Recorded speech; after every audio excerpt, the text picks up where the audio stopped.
So, big question on all of the lips of side sword fencers or early period rapier fencers is how well do the Progauntlets work with those types of hilts? So I have a black fencer side sword here, very commonly available in the US.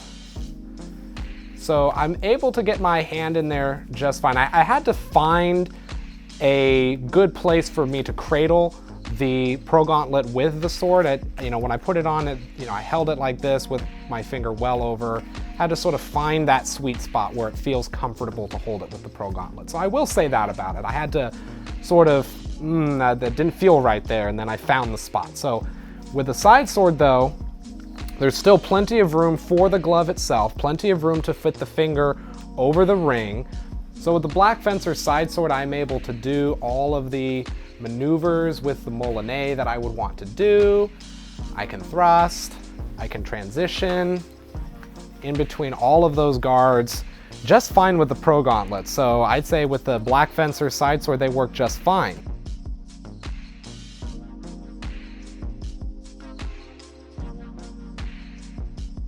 So let's now take a look at the Progauntlets with rapiers and daggers. So these are both darkwood rapier hilts. I'm going to start with the swept hilt style. For this one, it's a little bit difficult to get all of the glove inside there. You can see that the glove is fighting against the outer part of the knuckle guard right here. So I can't quite get all of the glove inside. I can definitely use it, but I wouldn't say that the Progauntlet is necessarily optimized for very close hilts just based on this initial impression. But I can still get my hand inside of it, and I can do, turn my hand from quarta to secunda pretty easily, but I wouldn't necessarily call that the optimum use case for a Progauntlet inside of a close swept hilt like this. So now taking a look at a darkwood shell hilt with rings, you can see that I am straining to get my hand all the way inside of the guard with the Progauntlet. So let's take a look at one more style of rapier hilt that's pretty common out there, and that would be sort of this, what we call a Thibaut style, because this is what's described explicitly in Gerard Thibaut's treatise. The same sort of comments as before. If you have a close port ring like this, it is difficult to get the glove all the way inside of there. Different than it was for the side swords. For some reason, I think it's because it's just the way that it's cut here to be so close to the hilt makes it such that I can feel my hand right here straining to get in there. I can feel pressure as I'm trying to hold on to the weapon. So it's not going to work too well. So with this style of hilt, another way that I could try to hold it instead of with the large rings on the outside, which is the way that I typically do it, sometimes you'll see it held like this. This works better, I will say, because there's more room on this side, and with the way that the X crossing of the bars is made, there's a little bit more room for the plate. So if I wanted to hold the rapier in this fashion, this is much more comfortable. I could do that, but if you're trying to go this way, or with a proper Thibaut grip, those will not work. But if you're doing like a traditional one finger grip with the rapier held this way, that works a bit better. And two fingers, I don't think is going to work with these gloves.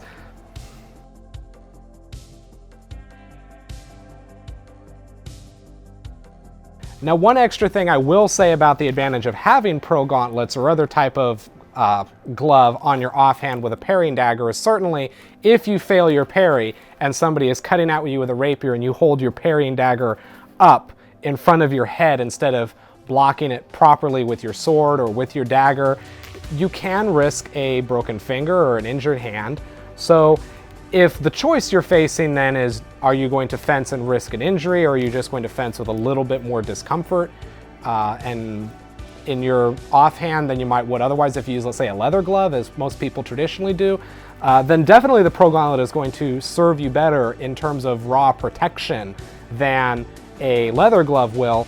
And I think it will still give you more mobility than, let's say, a Spez heavy clamshell, which many people use in their offhand. I've personally used a heavy lacrosse glove or a coning glove in my offhand when I do rapier, and I know that there's going to be a lot of cutting in the tournament, so that might be the case. So I will definitely try these gloves with the parrying dagger going forward, but I wanted to give you guys my first impression of how well it works with a parrying dagger in a pro gauntlet offhand. So let's now look at one of the most heavy hitting weapons in all of HEMA. How well do the pro gauntlets work at holding this deadly, deadly, deadly weapon, the small sword? If I put my hand on it, doesn't actually work too badly. I'm able to affect the way that I hold the small sword with my thumb resting on the key-on block with my forefinger underneath it. I'm able to get all of my fingers up and inside. So this is my first time holding a small sword with a pro gauntlet, and I'm able to affect all of my hand and wrist movements because the wrist mobility of the pro gauntlet is truly excellent. And so to my surprise, these don't work too badly with a small sword hilt like this. So imagine that. Again, do you necessarily need pro gauntlets to protect your hand and small sword? Probably not, but in terms of thinking of the pro gauntlet as, is it the one-size-fits-all glove for all your weapons? I certainly think it will work for small sword. I don't think it will drastically impede your mobility to have the extra protection. And the reason why that would be important is not necessarily that you'd be using a pro gauntlet with a small sword against other people with a small sword, but think about the plates in Angelo where he shows a small sword guy going up against a dude with a saber, right? How many times have we wanted to be able to experiment with those plays and try those techniques out in earnest, in sparring? And unfortunately, the protective gloves that have been available to hold a small sword hilt like this, there's too many compromises between the protection you need against the saber and then the mobility you're going to sacrifice to be able to do your movements. But with a pro gauntlet, now those types of experiments are possible.